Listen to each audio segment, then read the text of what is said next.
Assalamualaikum warahmatullahi wabarakatuh. Saya Wardah Fauzia dari kelompok 6.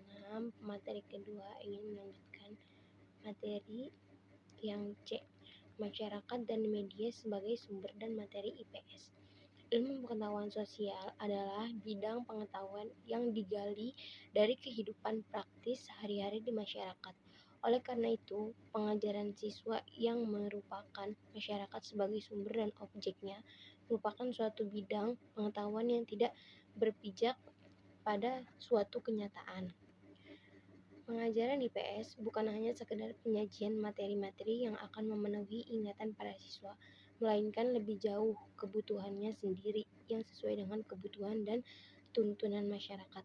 Gejala-gejala yang ada di luar jendela kelas, yang di luar halaman sekolah seperti persampahan, kemacetan lalu lintas, kekurangan air bersih, kekurangan gizi, pengangguran, dan lain-lain merupakan materi IPS yang dapat merangsang pikiran para siswa.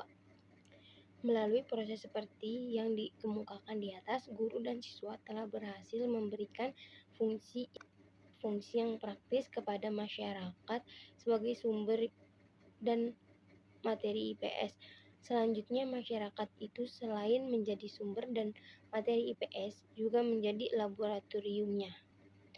Materi IPS yang dapat dipelajari dan menjadi bahan pembelajaran tidak hanya kehidupan nyata sesaat yang terjadi di masyarakat, tetapi juga meliputi cerita-cerita, novel, kisah-kisah tokoh terkenal yang dapat dibaca oleh peserta didik.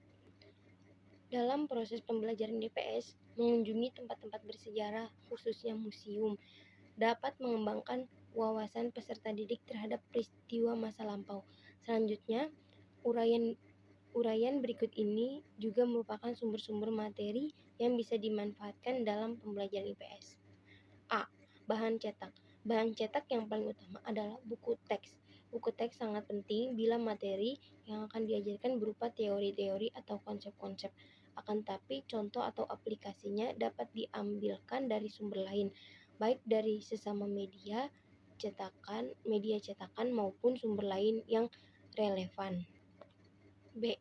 Narasumber. Narasumber biasa digunakan sebagai sumber materi IPS, tetapi tidak setiap saat. Sumber ini digunakan untuk pembelajaran khusus yang pelaksanaannya diatur dengan program sekolah, misalnya setiap akhir semester. C. Tempat-tempat seperti tempat bersejarah, pusat perekonomian, pusat pemerintahan, pusat kebudayaan, dan lain sebagainya dapat digunakan sebagai sumber materi pembelajaran IPS. Tempat merupakan sesuatu yang tidak bergerak dan tidak dapat dipindahkan. Oleh karena itu, metode yang sesuai dengan sumber bahan ini adalah metode karya wisata. D. Media elektronik. Media elektronik juga merupakan sumber materi pembelajaran yang up to date. Penggunaan sumber elektronik dapat dimanfaatkan secara langsung atau tidak langsung. Secara langsung bisa dilakukan dengan cara guru mengambil berita-berita atau program-program pendidikan di televisi atau radio untuk disampaikan kepada anak didik dalam pembelajaran masing-masing di bidang studinya.